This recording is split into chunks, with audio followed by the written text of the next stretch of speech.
24 दिसंबर 1999 काठमांडू से दिल्ली आने वाली एक सामान्य सी उड़ान, इंडियन एयरलाइंस फ्लाइट 814 हाईजैकिंग।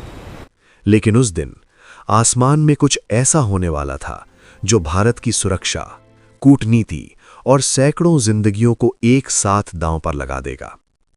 उड़ान भरने के कुछ ही समय बाद विमान के अंदर अचानक हलचल शुरू हुई। कुछ नकाबपोश लोग तेज आवाज में चिल्लाते हुए आगे बढ़े और फिर एक भयानक सच सामने आया। ये विमान हाईजैक हो चुका था। विमान में लगभग 176 यात्री और क्रू मेंबर थे। डरे हुए चेहरे, घबराई हुई सांसें और आसमान में उड़ता हुआ एक ऐसा जहाज जिसका अब कोई निश्चित रास्ता नहीं था। हाईजैकर्स ने पायलट को आदेश दिया, विमान को पाकिस्तान ले चलो। लेकिन पाकिस्तान ने विमान को उतरने की अनुमति नहीं दी। कुछ देर बाद विमान अमृतसर पहुंचा। यहीं भारत के पास एक मौका था, लेकिन सब कुछ बहुत तेजी से हो रहा था। ईंधन कम था, निर्णय मुश्किल था और समय बहुत कम।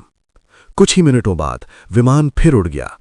अब ये लाहौर की ओर जा रहा था। लाहौर में थोड़ी देर के लिए विमान उतरा, लेकिन वहां भी ज्यादा देर रुकना संभव नहीं था। फिर विमान दुबई पहुंचा।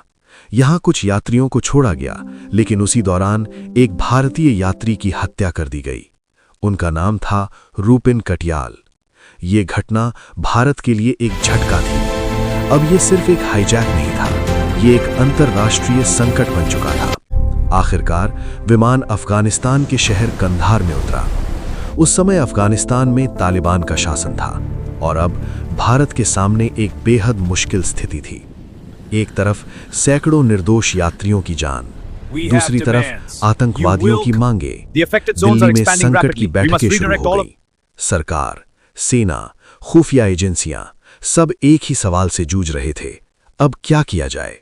इसी बीच भारत की खुफिया agency research and analysis wing चुपचाप अपना काम कर रही थी। कंधार में रॉ के अधिकारियों ने गुप्त चैनलों के जरिए जानकारी जुटाना शुरू किया और धीरे धीरे एक चौंकाने वाली जानकारी सामने आने लगी। हाईजैकर्स सिर्फ विमान अपहरण करने नहीं आए थे, उनका असली लक्ष्य था भारत की जेलों में बंद कुछ बेहद खतरनाक आतंकवादियों को छुड़ाना। उनमें से एक नाम सबसे ज्यादा डर पैदा कर रहा था, मसूद अजहर। रॉ की जानकारी के मुताबिक अगर ये व्यक्ति रिहा हो गया तो दक्षिण एशिया में आतंकवाद का एक नया अध्याय शुरू हो सकता था। लेकिन समस्या ये थी, कंधार में भारत के पास कोई सैन्य विकल्प लगभग नहीं था। अफगानिस्तान में भारतीय सेना नहीं थी। कंधार एयरपोर्ट चारों तरफ से तालिबान के नियंत्रण में था। रॉ को ये भी संकेत मिले कि तालिबान हाईजैकर्स के प्रति पूरी तरह तटस्थ नहीं थे। हालात बेहद नाजुक थे। दिल्ली में हर मिनट नई जानकारी आ रही थी।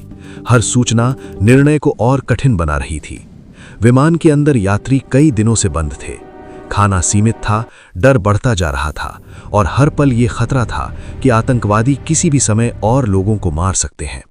रॉ की रिपोर्ट साफ थी, अगर ऑपरेशन करने की कोशिश की गई तो बड़ी संख्या में यात्रियों की मौत हो सकती है और अगर आतंकवादियों की मांग मान ली गई तो भविष्य में आतंकवाद को एक खतरनाक संदेश जाएगा। ये भारत की सबसे कठिन कूटनीतिक परीक्षाओं में से एक थी। आखिरकार कई दिनों की बातचीत के बाद एक फैसला लिया गया। भारत को 3 आतंकवादियों को रिहा करना पड़ा। उनमें शामिल थे मसूद अजहर, अहमद उमर सईद शेख और मुश्ताक अहमद जरगर। इनकी रिहाई के बाद हाईजैकर्स ने यात्रियों को छोड़ दिया।